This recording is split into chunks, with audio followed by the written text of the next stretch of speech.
उत्पादन बढ़ाने के लिए सरकार जो है 2 अध्यादेश ला रही है। एक कॉन्ट्रैक्ट फार्मिंग का है और दूसरा जो है किसानों के लिए उनकी फसल के लिए है।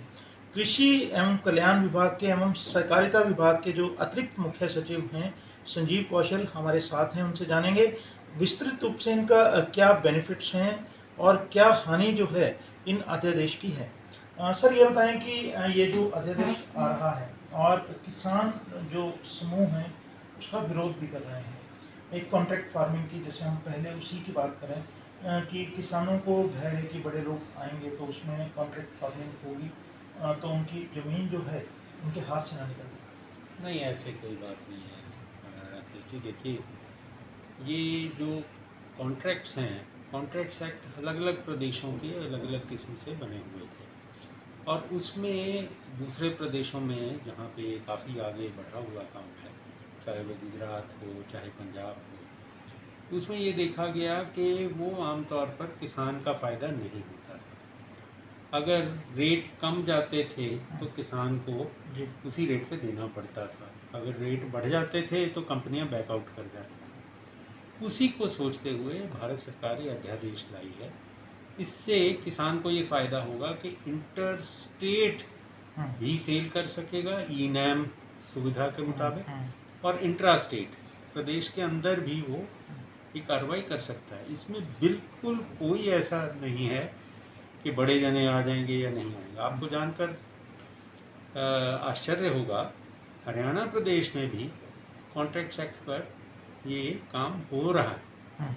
हमारे यहाँ बियर मैन्युफैक्चरिंग कंपनी बहुत बड़ी है पूरे विश्व की, AB InBev, वो जौ खरीदती है और वो किसानों से इसी तरह से एग्रीमेंट करके वो खरीदती है। इसी तरह से अलग अलग जगह पे ये किया जा रहा है। ग्वार के बारे में भी कुछ होती है सेल। तो ये हमें बिल्कुल इसमें डरना नहीं चाहिए। और इसमें डिस्प्यूट रेजोल्यूशन का मैकेनिज्म भी जो है, जो कमी थी पहले, उसको भी बनाया गया है।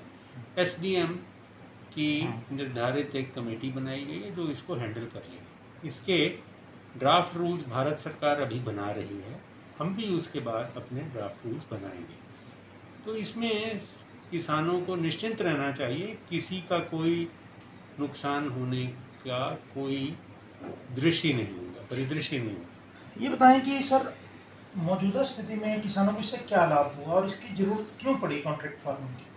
कॉन्ट्रैक्ट फार्मिंग, जैसे मैंने आपको सुविधा बताई कि अगर कॉन्ट्रैक्ट हुआ हो, रेट मार्केट में कम हो जाए, उसके बावजूद जिससे कॉन्ट्रैक्ट हुआ है उसे वो रेट देना पड़ता है जी।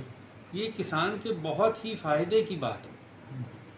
एक तरह से भावांतर भरपाई योजना जो हमने शुरू की है सरकार की तरफ से, ये वो है।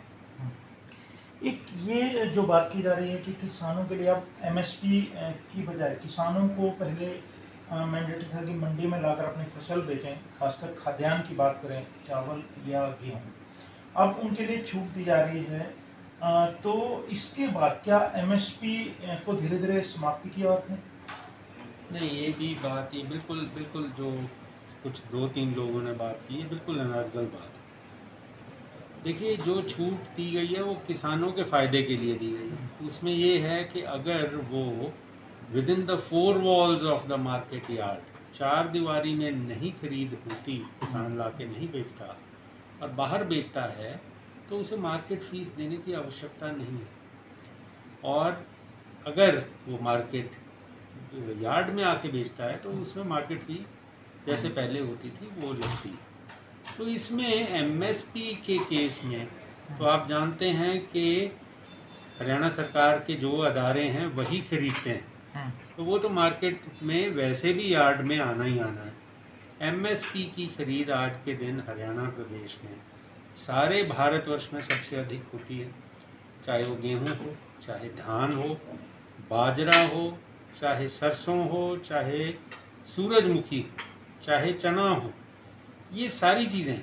आने वाले समय में मक्का भी सितंबर में जो आएगा वो भी हरियाणा सरकार 100% किसान की प्रोड्यूस को खरीदेगी और वो मिनिमम सपोर्ट प्राइस पे ही खरीदेगी। ये हमने वादा भी कर रखा है और ये निश्चित है। तो वो होना भी मार्केट यार्ड पे आके है। शायद मुझे ये लगता है कि ये जो 2-3 भिन्न कहने वाले हैं उनको ये चीज़ समझ नहीं आई। हमने अपने डिप्टी डायरेक्टर्स के ज़रिए अब ये लोगों तक आउटरीच का भी एक प्रोग्राम बनाया है ताकि लोगों को पूरा पता चल सके इसके बारे। सर इसमें एक और बात है, जिस तरह से हम फूड सिक्योरिटी की बात करते हैं, ओपन जो मार्केट में यदि ये ग्रेन्स बिकेंगे, चावल या गेहूँ, उसके बाद जो मार्केट फोर्सेस का जो हम रेट कंट्रोल करने के लिए क्या हम अपने फिर सक्षम रहेंगे? देखिए, ओपन मार्केट में तो सदा ही किसान को कोई बाध्य नहीं कर सकता कि वो एक खास जगह ही आके बेचे, तो ओपन मार्केट वाला तो कोई मतलब ही नहीं। एक ऑर्डिनेंस में ट्रेड एरिया बनाया गया, जैसे मैंने बताया था, 4 दीवारी के बाहर। दूसरी बात, आप एसेंशियल कमोडिटीज़ एक्ट की बात शायद कह रहे हैं। अब एसेंशियल कमोडिटीज़ एक्ट में जो ये संशोधन है, ये प्रोग्रेसिवली हो रहे हैं, 10-15 साल से हो रहे हैं। भारत सरकार ने फिर भी ये अपनी शक्ति रखी है। अगर रेट बहुत बढ़ जाए, उसे काबू में रखने के लिए अगर होर्डिंग हो रही हो तो उसे सरकार फिर भी रोक सकेगी। ये ऐसी बात कुछ नहीं है जिसके बारे में आपको या किसान को कोई चिंता करने की आवश्यकता है। सर एक और संशय ये आ रहा है किसानों की तरफ से खासकर, क्योंकि ये ओपन कर सब कुछ जो सरकार क्या सब्सिडीज जो है ख़त्म करने की दिशा में कदम बढ़ा रही है? नहीं, मैंने आपको पहले भी बताया, इंटर-स्टेट सेल परचेज एक भारत सरकार ने ई नैम शुरू किया, आपने ध्यान दिया होगा, नेशनल एग्रीकल्चर मार्केट ई इलेक्ट्रॉनिक। उसमें ये है कि हर जगह से किसान अपनी प्रोड्यूस को कहीं भी बेच सकता है, चाहे तमिलनाडु में बैठा हो ट्रेडर, उसको रेट दिखा के अपना निर्धारित करके वो बेच सकता है। और वो ट्रेडर को क्या आवश्यकता होती है कि उसको क्वालिटी के बारे में एश्योरेंस चाहिए। उसके लिए एसेइंग लेबोरेटरीज, एसेइंग फैसिलिटी वो भी सरकार क्रिएट कर रही है। हमने 53 इस तरह की इनाम की। ये कहा जाता था कि किसान को बेचने की सुविधा प्राप्त नहीं होती, अपॉर्चुनिटी नहीं होती। अब जब अपॉर्चुनिटी क्रिएट की जा रही है तो 2-4 आदमी जिन्हें इस बात की शायद तथ्यों के बारे में पूरी अच्छी तरह से जानकारी नहीं है, वो क्वेश्चन उठा देते। मैं पूरा कर दूँ। हमने अपने अधिकारियों को भी ये चीज़ बताने की अब कोशिश करेंगे ताकि लोगों तक, किसानों तक ये चीज़ के बारे में पूरी जानकारी प्राप्त हो। किसानों के जन जागरण के लिए जो है विभाग अब एक मुहिम चलाएगा, ये कह सकते हैं आप, ताकि इसके बारे में सच्चाई उनके सामने रखी जा सके। एक और तथ्य ये है कि जिस तरह से मंडी में फसल आती है तो फीस मिलती है सरकार को, आढ़तियों को कमीशन भी मिलती है, तो सरकार के रेवेन्यू का जो लॉस होगा सर, वो कहाँ से मतलब पूरा होगा? क्योंकि जिस तरह से संसाधन कम हैं, तो ऐसे में ये रेवेन्यू लॉस कहाँ से पूर्ति होगी? जो ये बात आ रही है कि ट्रेड एरिया में, मतलब मंडी की 4 दीवारी के बाहर खरीदो फरोख्त होगी, उसमें मार्केट फीस या सेस नहीं सरकार ले सकेगी। पहली तो बात यह है कि ये तो किसान के फ़ायदे की बात है। दूसरी तरफ आई कि जी मार्केटिंग बोर्ड का रेवेन्यू थोड़ा कम होगा, वह ठीक है, ये मार्केट फीस थोड़ी कम हो जाएगी, तो उसके लिए साधन जुटाना प्रदेश सरकार का काम है।